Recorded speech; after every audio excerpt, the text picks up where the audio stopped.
বেশিরভাগ motivational cinema সত্যটা লুকিয়ে রাখে। ওরা দেখায় সাফল্যের আলো, কিন্তু দেখায় না সেই অন্ধকারটা যেখানে একজন ছাত্র চুপচাপ ভেঙে পড়ে। 12th ফেল আলাদা।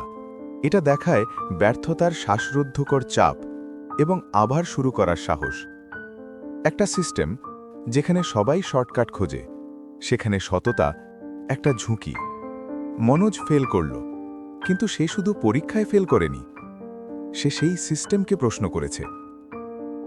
সবচেয়ে কঠিন কাজটা কি জানেন? ফেল করা না।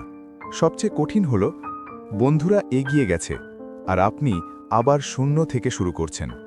এই জায়গাতেই আসে রিস্টার্ট ফিলসফি।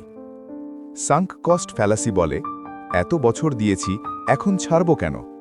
কিন্তু 12th ফেল শেখায় ভুল পথে বেশি সময় দেওয়া মানে সঠিক পথে কম সময় পাওয়া।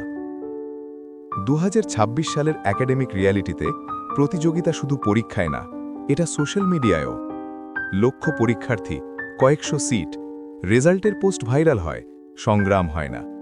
রিস্টার্ট এখন আর অপশন না, এটা সার্ভাইভাল স্কেল।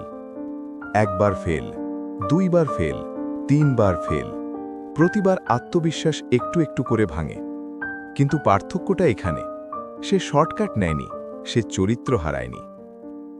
সাফল্যটা হঠাৎ আসেনি, এটা বছরের পর বছর অদৃশ্য লড়াইয়ের ফল। মনোজ কুমার শর্মা প্রমাণ করলেন, ফেল হওয়া পরিচয় না, ফেল হওয়া একটা অধ্যায়।